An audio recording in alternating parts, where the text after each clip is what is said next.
नमस्कार, स्वागत है आप सभी का शिक्षा और संस्कार यूट्यूब चैनल पर। आज हम लोग बात करेंगे यूजीसी एनटीए नेट जेआरएफ विषय हिंदी यूनिट 6 यानी यूनिट 6 हिंदी उपन्यास की, जिसमें से पहला उपन्यास है देवरानी जेठानी।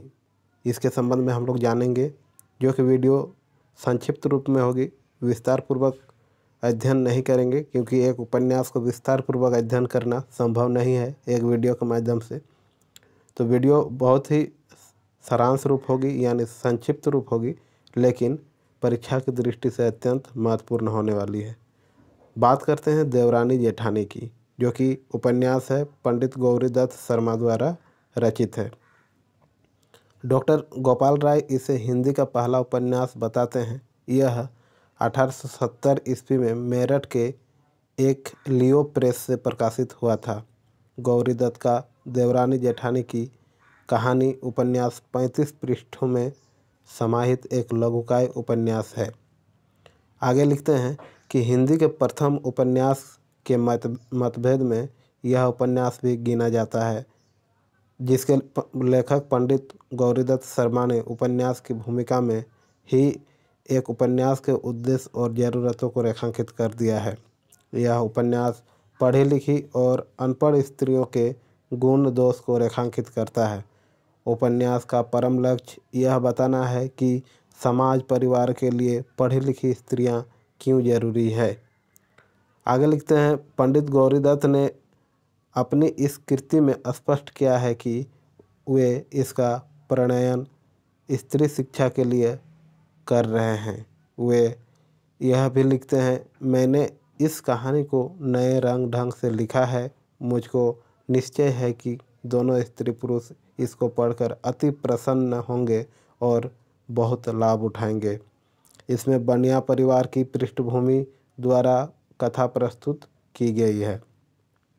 कथासार जानते हैं क्या है। इसमें कोई दो राय नहीं है कि इस उपन्यास के केंद्र में नारी को आधार बनाकर पढ़े लिखे और अनपढ़ के बीच का अंतर स्पष्ट किया गया है। लाला सर्वसुख के बड़े बेटे दौलत राम की पत्नी बहू ज्ञानो और छोटे बेटे छोटे लाल की पत्नी आनंदी है।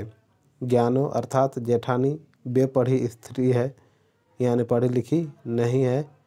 वह तनिक भी व्यवहार कुशल नहीं है। सास ससुर देवरानी यानी छोटी बहू सबसे उसकी खटपट लगी रहती है।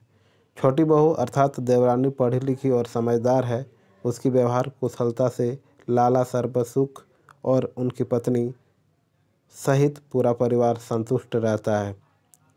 आगे इस कथा में है कि देवरानी जेठानी उपन्यास अनेक सामाजिक कुरीतियों, बाह्य आडंबरों, धार्मिक अंधविश्वासों आदि पर करारी चोट करता है। आभूषण प्रियता, विवाह में फिजूल खर्च, झाड़ फूंक आदि की चर्चा हुई है। अलगोजे की समस्या भी इस उपन्यास में चित्रित है। अलगोजे कहने का अर्थ है भाई भाई में बंटवारा किस प्रकार का होता है, ये भी दिखाया गया है। आगे लिखते हैं, परिवार में वृद्ध की स्थिति क्या हो जाती है। उपन्यास इस पर भी हल्की सी रोशनी डालता है। हिंदी के इस प्रथम माने जाने वाले उपन्यास की खास बात यह है कि इसमें लोक जीवन के चटख रंगों का सुंदर प्रयोग हुआ है। उसके बाद आगे लिखते हैं कि उपन्यास का अंत बंटवारे से होता है, जहाँ बड़े बेटे दौलत राम के हिस्से में दुकान जबकि छोटे बेटे छोटे लाल के हिस्से में मकान आता है। दौलत राम मकान में भी आधा हिस्सा ले लेता है। मकान से जाते वक्त बड़ी बहू खिड़कियों के दरवाजे और चौखट भी ले जाती है। इसमें पात्र कौन कौन है ये भी जानना जरूरी है, क्योंकि पात्र से संबंधित भी परीक्षा में प्रश्न आते हैं।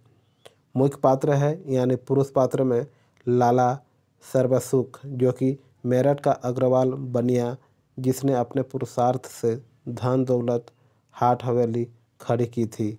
दूसरे हैं दौलत राम, लाला सर्वसुख का बड़ा बेटा, पिता के व्यवसाय में सहयोग करता है। फिर है मूलिया और कन्हैया, दौलत राम के क्रमशः पुत्री और पुत्र हैं। फिर है छोटे लाल, जो कि लाला सर्वसुख का छोटा बेटा है, रेलवे के दफ्तर में नौकरी करता है। बड़ा बेटा दौलत राम और छोटा बेटा छोटे लाल। फिर आगे है नन्हे और मोहन, जो कि छोटे लाल के क्रमशः बड़े और छोटे बेटे हैं। आगे हैं स्त्री पात्र में अगर बात करें तो स्त्री पात्र ज्ञानो, जो कि जेठानी है, दौलत राम की पत्नी और घर की जेठानी यानी बड़ी बहू। यह अनपढ़ और झगड़ालू प्रवृत्ति की है। उसके बाद है आनंदी, जो कि देवरानी है, छोटे लाल की पत्नी है। व्यवहार कुशल और विवेकशील स्त्री आनंदी देवरानी सुशिक्षित और गुणवान है। और एक पार्वती हैं, जो कि सर्वसुख की बड़ी बेटी, इसकी शादी दिल्ली में हुई और हैं सुखदयी यानी सर्वसुख की छोटी बेटी।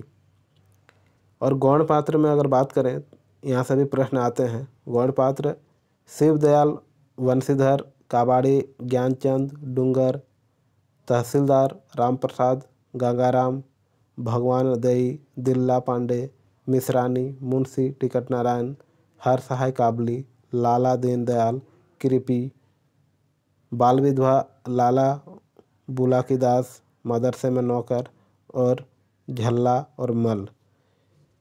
बात करते हैं इसमें विशेष क्या है।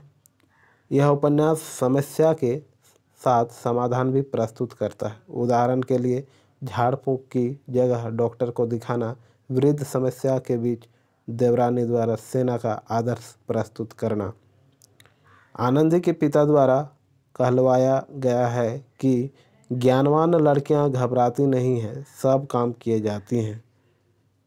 बहुत ही सुंदर पंक्ति है। ज्ञानवान लड़कियां जो होती हैं वो घबराती नहीं हैं, सब काम किए जाती हैं।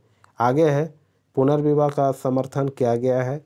लोक मुहावरों का यथास्थान उचित प्रयोग हुआ है। इसमें प्रमुख उद्धरण क्या है।